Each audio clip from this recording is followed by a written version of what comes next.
So this plant right here is a wineberry plant, and it's absolutely taken over this whole garden. It's kind of strangling everything that's in here. But it's a really cool kind of plant. It sort of just looks like any other sort of berry, except it's got a slightly different leaf, and the flowers are quite interesting as well.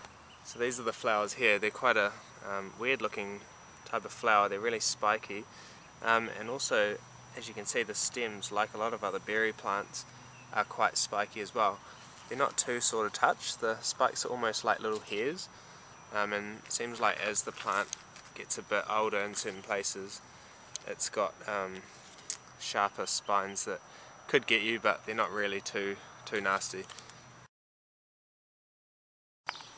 So it's a bit of a stormy day here, but I thought since the wind's kind of stopped, I'd show you guys these wineberries. So these are ripe now.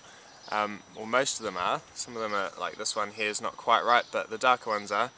And I've been going around and there's a heap of berries on this plant, so I've been eating quite a few of them.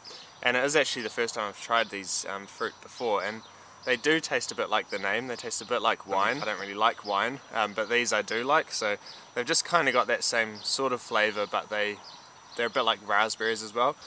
They are quite an invasive thing to grow though. They've sort of taken over this entire garden, but in saying that they are very prolific as well. There's a lot of fruit on them, so it does kind of make it a bit worth it if you've got a little patch that you don't mind going a bit wild. So here's some of the flower buds of the wineberry, and there's actually a berry in amongst it as well. So although these are fruiting at the moment, they're also still flowering, which means that it's going to be a reasonably long season and the fruits are going to kind of continue for a while, at least while the weather's good anyway.